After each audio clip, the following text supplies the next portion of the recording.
Bihar assembly సాధారణ ఎన్నికలకు సంబంధించి అప్డేట్ చూద్దాం. బీహార్ అసెంబ్లీ సాధారణ ఎన్నికలతో పాటు దేశవ్యాప్తంగా 7 రాష్ట్రాల్లోని 8 అసెంబ్లీ స్థానాలకు జరుగుతున్న ఉప ఎన్నిక పోలింగ్ అయితే ఎన్నికలకు ముగిసింది. ఇవాళ ఉదయం 7 గంటలకు ప్రారంభమైన పోలింగ్ సాయంత్రం 6 గంటలతో ముగిసింది. 6 గంటల వరకు క్యూ లైన్ లో ఉన్న వారికి మాత్రమే ఓటు వేసే అవకాశం కల్పిస్తున్నారు. బీహార్ లో మళ్లీ ఎన్డీఏ కూటమి అధికారంలోకి వస్తాయని మెజార్టీ సర్వే సంస్థలైతే జోస్యం చెప్పాయి. బీహార్ లో మరోసారి ఎన్డీఏ కూటమి గద్దెనెక్కబోతోందని పీపుల్స్ పల్స్ సర్వే సంస్థ అయితే అంచనా వేసింది.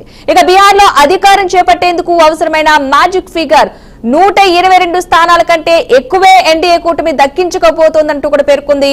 ఇక కూటముల వారీగా ఎన్డీఏ 46.2%, మహాగర్ బంధన్ 37.9%, జన్ సురాజ్ 9.7%, ఇక ఇతరులు 6.2% ఓటు పర్సెంటేజ్ షేర్ అయితే చేసుకోబోతున్నట్లుగా అంచనా వేస్తోంది. ఇక మొత్తంగా 243 అసెంబ్లీ స్థానాలు ఉన్న బీహార్ లో నవంబర్ 6న 121 స్థానాలకు, నవంబర్ 11న 122 స్థానాలకైతే పోలింగ్ జరిగింది. ఇక దీనికి సంబంధించిన పూర్తి అప్డేట్స్ మా అవుట్పుట్ ఎడిటర్ వెంకట్ అయితే అందిస్తారు. వెంకట్ చెప్పండి.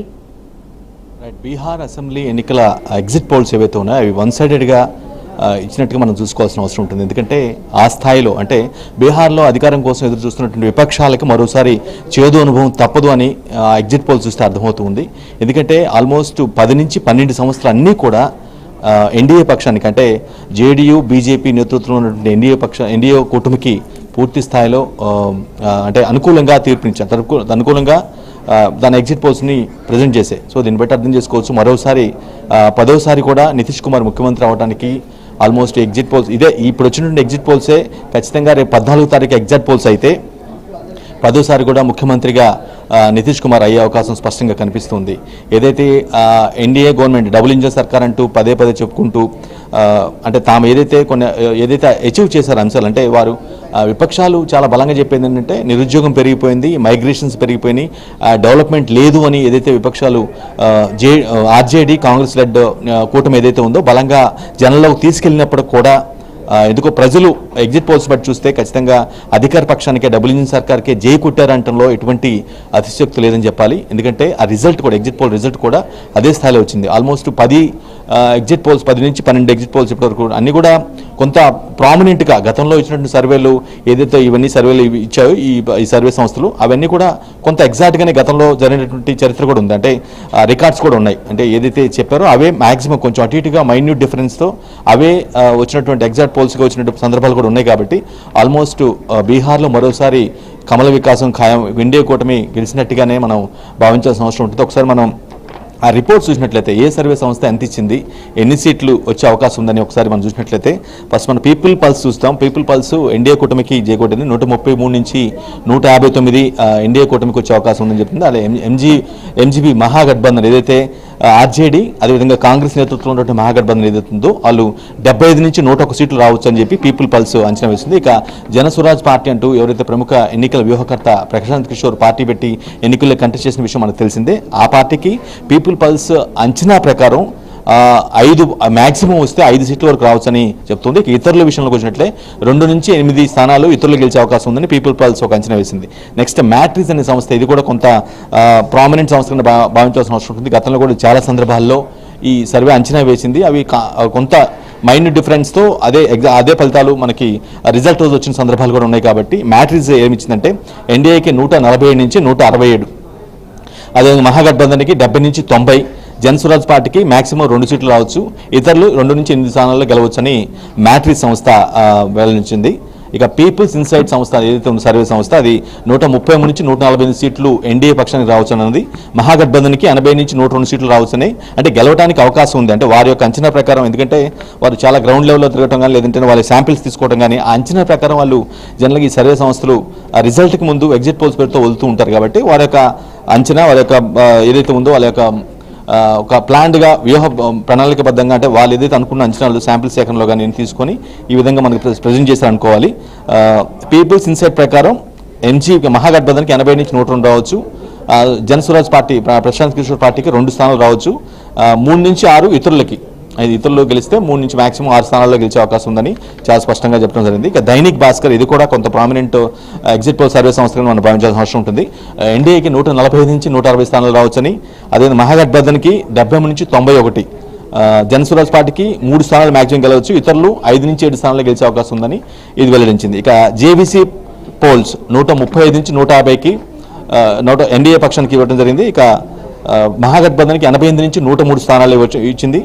జనస్వరాజ్ పార్టీ మహా గెలిస్తే 1 స్థానం గెలిస్తే గెలవచ్చు, లేదంటే అది కూడా గెలవకపోవచ్చు అని ఒక స్టేట్మెంట్ తన సర్వే ద్వారా చెప్పింది. ఇక ఇతరులు 5 నుంచి 7 గెలవచ్చని వెల్లడించింది. ఇక పీ మార్క్ సర్వే కూడా ఎన్డీఏకే జై కొట్టింది. 142 నుంచి 162 స్థానాలు గెలవచ్చు ఎన్డీఏ అని చెప్పింది. ఇక మహాగఠబంధన్ 80 నుంచి 95 స్థానాలు మాత్రమే గెలవచ్చు. జేఎస్పీ జనస్వరాజ్ పార్టీ 1 నుంచి 4 మహాగణంగా అయితే జేబీసీ పోల్స్ ప్రకారం 1 స్థానం మాత్రమే గెలవచ్చు జనస్వరాజ్ పార్టీ.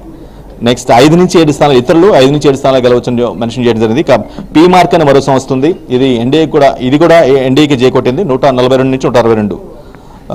ఇక మహాగఠబంధన్కి 80 నుంచి 98, జేఎస్పీకి 1 నుంచి 4 స్థానాల్లో గెలిచే అవకాశం ఉంది స్పష్టం చేసింది. ఇక ఇతరులు మాక్సిమం గెలిస్తే 3 స్థానాల్లో గెలిచే అవకాశం ఉందని క్లియర్ కట్గా జోడించింది. ఇక చాణక్య స్ట్రాటజీస్ ఇది కూడా కొంత నోటెడ్ ఎగ్జిట్ పోల్ సర్వే సంస్థగా మనం భావించాల్సిన అవసరం ఉంటుంది.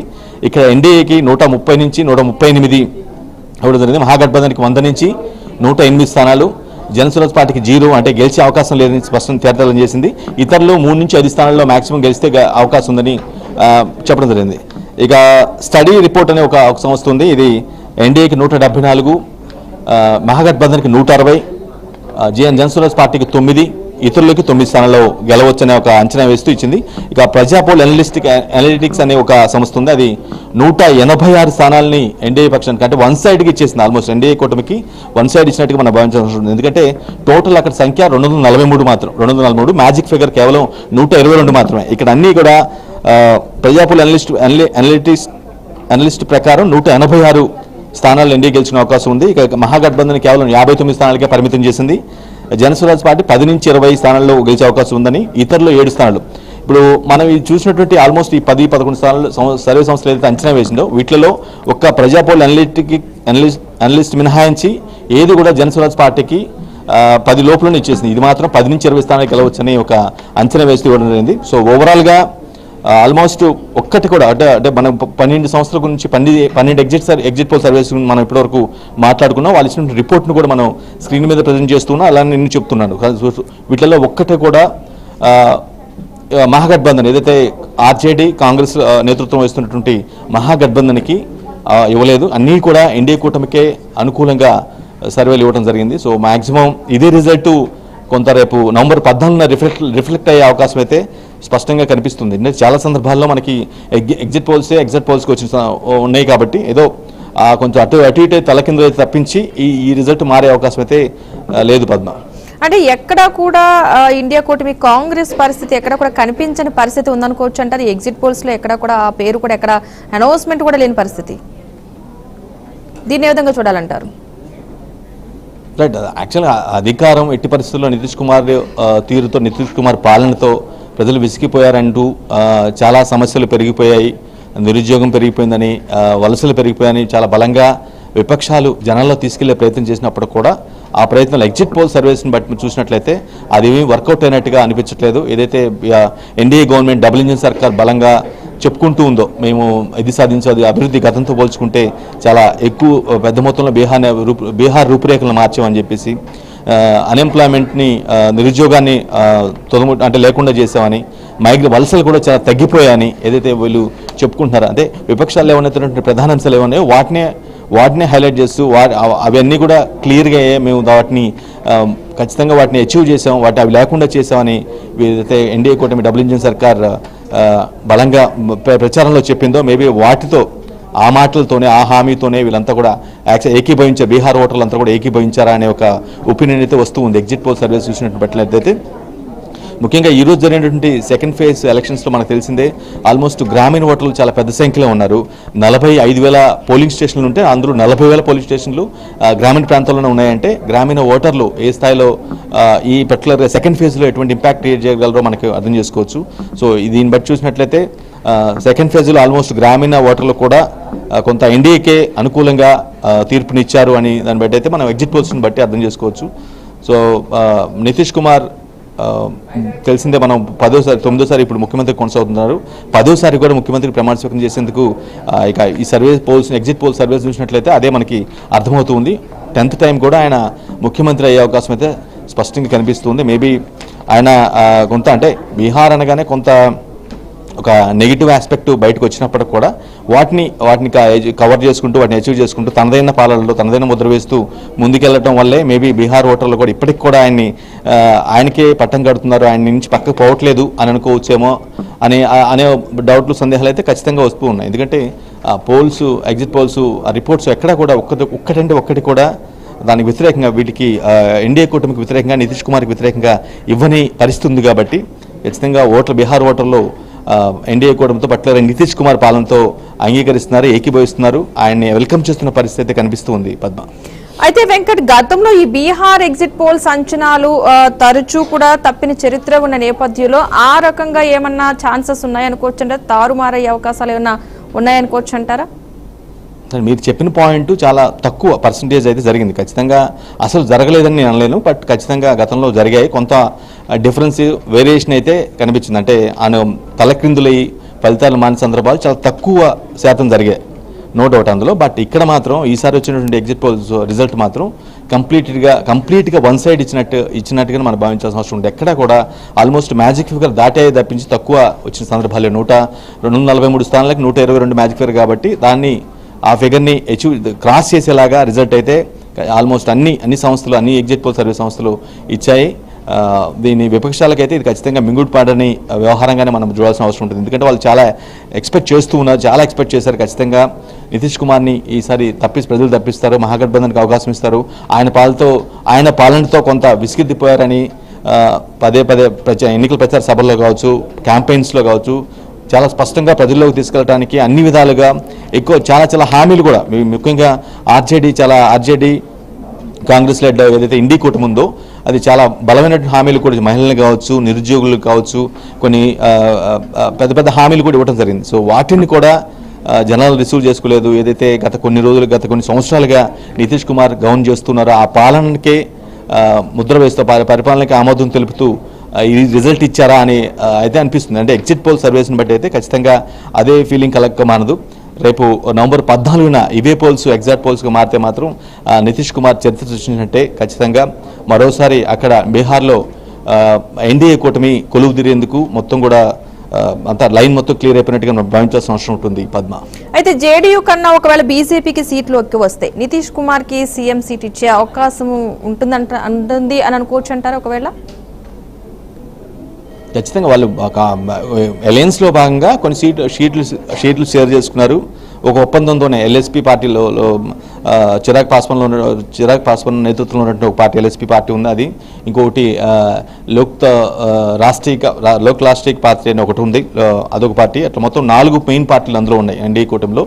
6 జేడీయూ, బీజేపీ అనేది ప్రధాన పార్టీలుగా మనం భావించాల్సిన అవసరం ఉంటుంది. అఫ్కోర్స్ మరో 2 పార్టీలు కూడా నోటెడ్గా ఉన్నప్పటికీ కూడా వాటి ఇంపాక్ట్, వాటి ప్రభావం, అంటే సీట్ల షేరింగ్లో కూడా చాలా తక్కువ ప్రభావం ఉంది. కాబట్టి వీళ్ళే ఈ 2 మెయిన్ పార్టీలు కాబట్టి బీజేపీకి వేరే ఛాన్స్ అయితే ఉండదు అనుకుంటున్నారు. ఖచ్చితంగా నితీష్ కుమార్తోనే, ఎందుకంటే ఆయన సీఎంగా రూల్ చేస్తున్నారు, ఇంకా చాలా అనుభవం ఉంది, చాలాసార్లు ముఖ్యమంత్రి అయ్యారు, ఆల్మోస్ట్ అటు ఇటుగా 20 yearsగా ఆయనే ముఖ్యమంత్రిగా కొనసాగుతున్న సందర్భం ఉంది. కాబట్టి సో ఆబ్వియస్గా కొంత వేరే థాట్ అయితే, వేరే ఆలోచన చేయరు బీజేపీ. ఎంతో పెద్ద పార్టీగా ఉన్నప్పుడు కూడా, దేశవ్యాప్తంగా దాని ప్రభావం ఉన్నప్పుడు కూడా బీహార్లో మాత్రం జేడీయూ ఆప్షన్ని మినహాయించి, జేడీయూ ఆప్షన్ కాదనుకొని వాళ్ళు ఒక డెసిషన్ తీసుకుంటారని వాళ్ళ వైపు నుంచి కొంత రాజకీయ ప్రయత్నాలు జరుగుతాయని, సీఎం సీటు షేరింగ్ ఉంటుందని అయితే మనం ఖచ్చితంగా అనుకోలేము. ఖచ్చితంగా మరోసారి ఏదైతే అలయన్స్లో భాగంగా, కూటమిలో భాగంగా ముందుగానే అనుకున్నారు. ఖచ్చితంగా మా అభ్యర్థి నితీష్ కుమార్ అని ఆల్రెడీ ప్రచార సభలో కూడా చెప్పారు. దానికి స్టిక్ అయ్యి ఆ పాలనకే ఆమోద ముద్ర వేస్తూ మేబీ ఓటర్లు ఓటు వేసిన, అంటే ఈ తీర్పు ఎగ్జిట్ పోల్స్ ద్వారా ఈ తీర్పు వచ్చింది కాబట్టి షూర్ షాట్గా నితీష్ కుమార్నే వీళ్ళు సీఎంగా ఆయనే ముఖ్యమంత్రి అయ్యే అవకాశం స్పష్టంగా ఉంటుంది. దాని మీద వేరే అబ్జెక్షన్ అయితే బీజేపీ తరపు నుంచి ఉండదు అనుకోవచ్చు పద్మ. అయితే ఎన్డీఏకి అంటే ఎగ్జిట్ పోల్స్ ఇప్పటి వరకు చూసుకున్నట్లయితే కనుక ఎన్డీఏకి సపోర్టబుల్ గా అంటే పాజిటివ్ గానే అనుకూలంగానే ఈ ఫలితాలు వచ్చాయి కాబట్టి అటు వీళ్ళ తిరిగిన పర్యటనలు చాలా కలిసి వచ్చాయి అనుకోవచ్చు. అటు మోడీ కావచ్చు, ఇటు అమిత్ షా కావచ్చు, వీళ్ళ తిరిగిన పర్యటనలు చేసినవి అభివృద్ధిగా కూడా వీళ్ళు ఒక అంచనా వేశారు. ప్రజల నాడి పట్టుకోవడంలో కాస్త ఇబ్బంది అయినా సరే ఎగ్జిట్ పోల్స్ ఇప్పుడు కూడా ఎన్డీఏ కూటమికి సపోర్ట్ గా అనుకూలంగానే ఎగ్జిట్ పోల్స్ వచ్చాయి కాబట్టి వీళ్ళ పర్యటనలు కూడా ఒక రకంగా సహకరించాయి అనుకోవచ్చు అంటారా? ఖచ్చితంగా వీళ్ళు ఏవైతే ఈ టర్మ్లో చేశారో, గతంలో నితీష్ కుమార్ పాలనలో తనదని ముద్ర వేస్తే ఏదైతే పథకాలు తీసుకురావడం కావచ్చు, లేదంటే సంక్షేమ అభివృద్ధి కావచ్చు, లేదంటే సంక్షేమం జనంలో తీసుకెళ్లడం కావచ్చు, ఈ అంశాలన్నీ ప్రచార సభల్లో మోదీ కావచ్చు, అమిత్ షా కావచ్చు, నితీష్ కుమార్ కావచ్చు, ఏదైతే ఆ పార్టీ ఎన్డీఏ కూటమికి సంబంధించిన కీలక నేతలు ఎవరుతున్నారో వారందరూ కూడా జనంలో తీసుకెళ్లే ప్రయత్నం బలంగా చేశారు. త్రూ క్యాంపెయిన్ ద్వారా, లేదంటే ప్రచార ఆర్భాటం ద్వారా. సో ఎలాగలా మొత్తానికి అయితే టెక్నాలజీ ఉపయోగించుకొని అయితే ఎలాగలా మొత్తానికి అయితే జనంలో బలంగా తీసుకెళ్లారు. కానీ దీంతో పాటుగా గతంలో ఆర్జేడీ గవర్నమెంట్ అధికారంలో ఉన్నప్పుడు ఏం జరిగిందనే అంశాలు, ఎటువంటి ఇష్యూస్ జరిగాయి, వాటిని కూడా కొంత హైలైట్ చేసే. ఆర్జేడీ కనుక ఒకవేళ అధికారంలో వస్తే, ఆర్జేడీ కాంగ్రెస్ కూటమి అధికారంలో వస్తే ఇటువంటి పరిస్థితులు ఉంటాయి, ఈ విధంగా ఇలాంటి పరిస్థితులు ఎదురవుతాయి అనే ఈ విషయాన్ని కూడా, అంటే వాళ్ళు ఏదైతే చేశారో ఇన్నాళ్ళు చేసుకుంటే పరిపాలనలో భాగంగా కొన్ని పథకాలు తీసుకురావడం, సంస్కరణలు తీసుకురావడం, కీలక ఇష్యూస్ని అడ్రస్ చేస్తూ ముందుకెళ్ళటం, కానీ ఈ అంశాలు చెప్తూనే ఆర్జేడీ కాంగ్రెస్ కనుక ఒకవేళ అధికారంలోకి వస్తే ఏం జరుగుతుంది, ఎటువంటి పరిణామాలు ఎదురవుతాయి, బీహార్ ఎలా అవుతుందనే ఒక అంశాన్ని కూడా ఆ కీలక అంశాలను కూడా జనాలకి అర్థమయ్యేలా చెప్పడంలో, అంటే జనాల లోపలికి తీసుకెళ్లడంలో, అఫ్కోర్స్ అలా వాళ్ళు ఒకవేళ అధికారంలో వస్తే వీళ్ళు చెప్పినట్లుగా అవుతుందా లేదని పక్కన పెట్టినట్టయితే తీసుకెళ్ళటాన్ని, ఆ సందేశాన్ని తీసుకెళ్లడంలో మాత్రం సక్సెస్ఫుల్గా విజయవంతమయ్యారు. అందుకే ఇటువంటి రిజల్ట్ వచ్చిందా, ఎగ్జిట్ పోల్స్ ఏకపక్షంగా వచ్చాయనేది అయితే స్పష్టంగా మనం అనుకోవాల్సిన అవసరం ఉంటుంది. అంటే వాళ్ళు ఏదే డబుల్ ఇంజన్ అభివృద్ధి సర్కార్, డెవలప్మెంట్ మా ఎజెండా అంటూ బలంగా ఒకవైపు చెప్తున్నప్పటికీ అవతల అపోజిషన్ కనుక అధికారంలో వచ్చినట్లయితే ఏం జరుగుతాయి, రాష్ట్రం పరిస్థితి ఏమవుతుంది, ఎటువంటి సమస్యలు మళ్ళీ అరైజ్ అవుతాయి అనే అంశాన్ని కూడా జనాలకి అర్థమయ్యేలా చెప్పడంలో విజయవంతమయ్యారేమో. మేబీ అందుకే ఓటర్లంతా కూడా, బీహార్ ఓటర్లంతా కూడా ఏకపక్షంగా తీర్పు ఇవ్వబోతున్నారనే ఒక పాయింట్ అయితే మనం ఎగ్జిట్ పోల్ సర్వీస్ ద్వారా అర్థం చేసుకోవచ్చు. నవంబర్ 14న ఏం జరగబోతుంది, ఇవే పోల్స్ ఎగ్జాక్ట్గా మారి మనం అనుకున్నదే, అంటే ఏదైతే ఎగ్జిట్ పోల్స్ చెప్పినాయో అవే యాజ్ ఇట్ ఈస్గా వచ్చి నితీష్ కుమార్ సర్కార్కి, డబుల్ ఇంజిన్ సర్కార్కి బూస్టప్ ఇచ్చే అవకాశం అయితే స్పష్టంగా కనిపిస్తుంది పద్మ. అదేవిధంగా ఇప్పుడు రాహుల్ గాంధీ ఓట్ చోరీ నినాదం ఈ రిజల్ట్ పై ఎఫెక్ట్ పడే అవకాశం లేకపోలేదంటారా? రైట్, ఖచ్చితంగా ఓట్ చోరీ అంశం పైన రాహుల్ గాంధీ 4-5 సార్లు ప్రెస్ మీట్ పెట్టి చాలా క్లియర్ కట్గా ఏం జరిగింది, ఎలా జరిగింది, ఎలా ఓట్లు చోరీ గురయ్యాయి, ఏ విధంగా కొత్త వాటిని యాడ్ చేశారు, ఏ విధంగా పాత వాటిని డిలీట్ చేశారు, డిలీషన్ ఆఫ్ ఓట్స్ ఏ విధంగా జరిగిందని వివరించే ప్రయత్నం చేశారు. ఖచ్చితంగా ఆ ఎఫెక్ట్ కనుక ఉన్నట్లయితే ఎగ్జిట్ పోల్స్ రిజల్ట్ ఈ విధంగా వచ్చి ఉండేవి కాదనేది మాత్రం మనం పక్కగా అనుకోవచ్చు ఖచ్చితంగా. ఎందుకంటే సో ఆయన కర్ణాటకలో ఏం జరిగిందో వివరించడం జరిగింది, మొన్న హర్యానాలో ఏం జరిగింది, అంటే అతను హైడ్రోజన్ బాంబ్ పేరుతో ఒక ప్రెస్ మీట్ పెట్టేసి డిలీషన్ ఓట్స్ యాడింగ్ ఏం జరిగింది, ఓట్స్ డిలీషన్ ఎలా జరిగిందని అర్థవంతంగా వివరించే ప్రయత్నం చేశారు. కానీ చేసినప్పటికి కూడా అది ఈ ఎగ్జిట్ పోల్స్ ఈ విధంగా వచ్చాయంటే దాని ప్రభావం లేనట్టుగా మనం భావించాల్సిన అవసరం ఉంటుంది. ఖచ్చితంగా ఓటర్లు ఆయా పరిపాలనని, అంటే బీహార్లో ఉన్నటువంటి ప్రభుత్వాన్ని వెల్కమ్ చేస్తూ తీసుకున్న డెసిషను, వాళ్ళైతే ఎన్డీఏ బలంగా చెప్తుందో అభివృద్ధి తమ ఎజెండా అని దానికే యాక్సెప్ట్ చేస్తూ వెల్కమ్ చేశారనే ఫీలింగ్ అయితే ఖచ్చితంగా కలుగుతుంది. సో రాహుల్ గాంధీ చేసిన ప్రయత్నాలు ఏవైతే కావచ్చు, లేదంటే ఆర్జేడీ వాళ్ళ ఇండి కూటమిలో బీహార్లో ప్రధాన పార్టీగా ఉన్నటువంటి ఆర్జేడీ చేసినటువంటి ప్రయత్నాలు కావచ్చు, ఇవన్నీ కూడా విఫలమయ్యాయి అని చెప్పడంలో ఎలాంటి అతిశయోక్తి లేదు. ఒకవేళ ఇదే రిజల్ట్ ఈరోజు వచ్చినటువంటి అన్ని సంస్థలు ఇచ్చినటువంటి ఎగ్జిట్ పోల్స్ ఎగ్జాక్ట్గా మారాయంటే వాళ్ళ ప్రయత్నాలు మొత్తం కూడా, విపక్ష కూటమి చేసినటువంటి ప్రయత్నాలు మొత్తం కూడా విఫలమయ్యాయని మనం భావించాల్సిన అవసరం ఉంటుంది Padma. Right, thank you Venkat.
Right, ఇక మొత్తంగా